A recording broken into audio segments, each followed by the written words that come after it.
Hi, and welcome to the New Wave Cooking Club.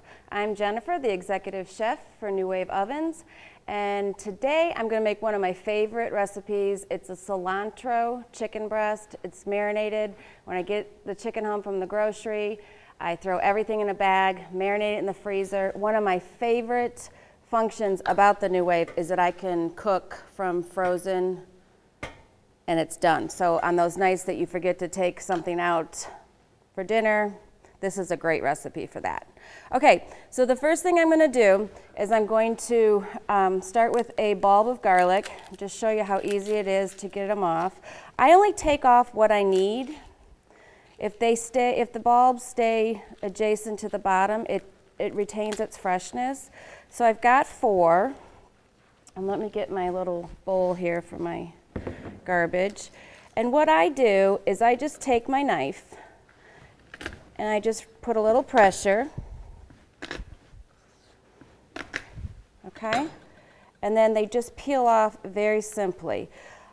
Instead of trying to peel them off like this, it just comes off real easy. All right, and that's all there is to it. Now, I'm gonna make this marinade in our twister that is available online. But if you don't have a twister or a blender at home, another trick to doing this is to have the garlic adhere to the board. I put a little kosher salt in it, and I just do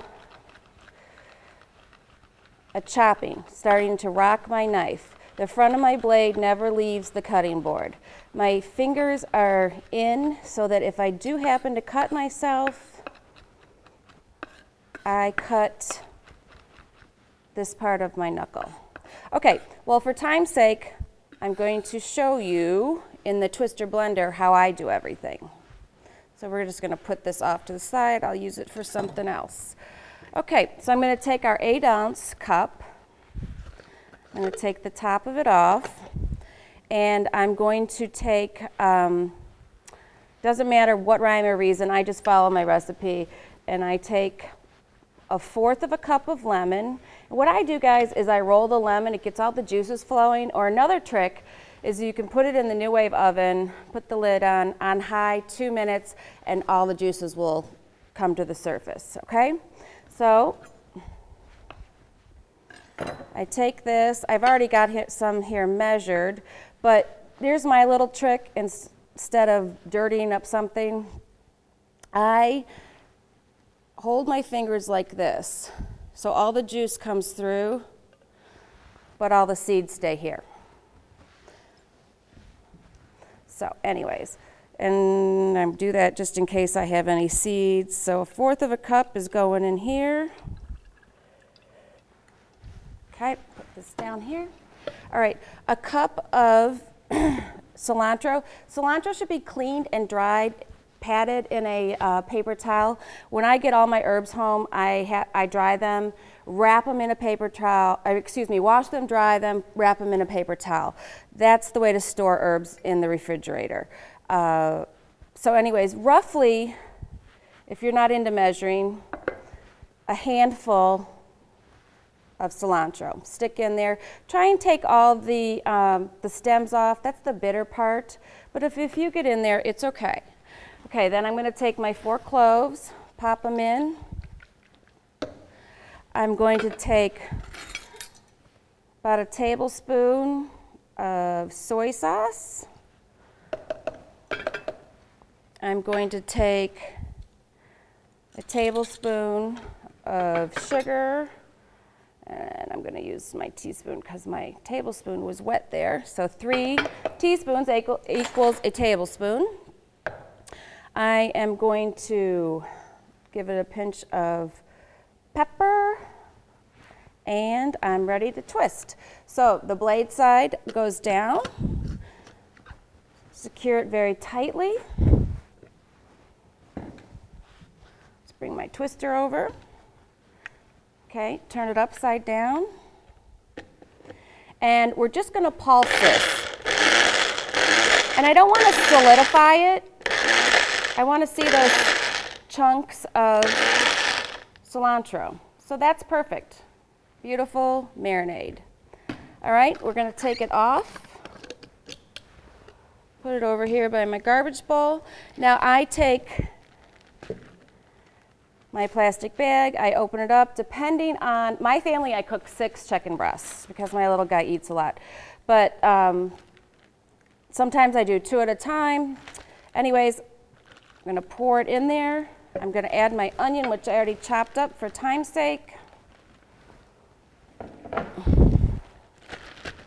Zip it up. Shake it around, lay it back flat. What I do, guys, is I take a marker and I write what it is. If it's going into the freezer, cilantro chicken, and I write the date. Because if you're making a bunch of these, it's always good to know which one to pull first. Or if you're marinating some other kind of chicken and these went in later, then you know what to work. So I'm going to walk over to the freezer and stick it in there. All right, guys, I'm going to take my frozen chicken breasts out.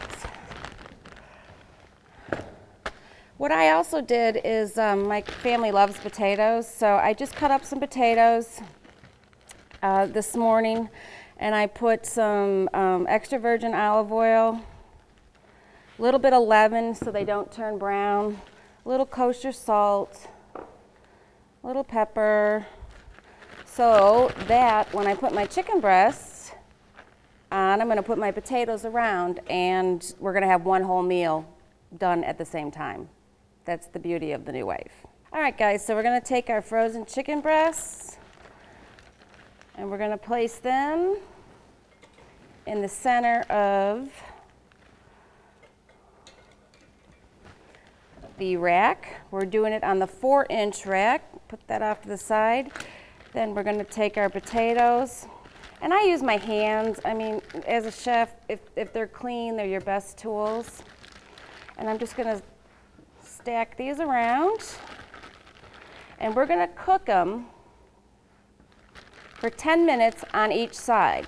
So I'm going to do 10 minutes, and then I'm going to turn them. So here we go. Let me wipe my hands real quick. All right, we're going to place the dome on. We're going to hit cook time, 10, start. And also, when I turn the chicken breast, I'm also going to rotate the potatoes a little bit. They get nice and brown, and they get cooked all the way through, but they have that nice, crusty, crunchy bite to them that we like in my family. So in 10 minutes, the timer will go off and we'll flip them.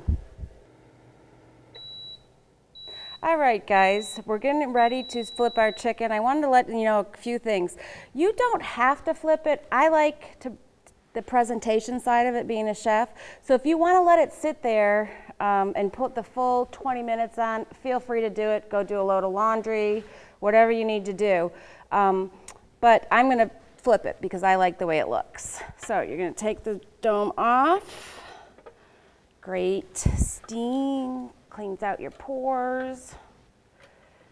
We're going to flip our chicken. And I love how the convection of this oven just generates circular motions. And so nothing really just sits, so you'll find that even the cilantro won't turn that blacky brown like when you saute it or you put it on a grill. All right, so we're gonna stick the lid back on here. Dome is set. We're gonna give it cook time, 10 minutes, start. Okay guys, so our chicken is done in a mere 20 minutes. I really want to impress the point that I like my meat, any meat, to sit 2 to 3 minutes. Chicken, I'm going to let it sit for a little bit, but for time's sake, I'm gonna go ahead and pull it off after a minute. But any of your meats other than shrimp should sit and rest. It just gives it time for all the juices to stay in the meat. And if you do pull it out, don't cut into it. Okay guys, so our meat has rested for a few minutes. all that steam. Look how beautifully brown. So I'm going to take a chicken breast, place it on my plate, place some potatoes on there. Look how nice and crispy those are. But they're going to be soft and tender on the inside. All right. Now, I want to show you just how nice and juicy and done this is. I don't know if you can see this. I can actually hold it up for you. But it's just perfect. There's no pinkness or anything. And once again, you know, you might have to give it a minute, give or take, depending on the size of your chicken breast. But more importantly, I want to show you something really cool. I've recently lost some weight, and it really has been the new wave, and my husband has also. This is the fat that we would have put in our bodies if we had left it in a baking dish. I don't know what to say. There's the evidence. That's all the fat there was. So that's one of my favorite things about this, is that it retains the moisture, retains the flavor, but all the fat is at the bottom of your pan. So until next time, have a great day.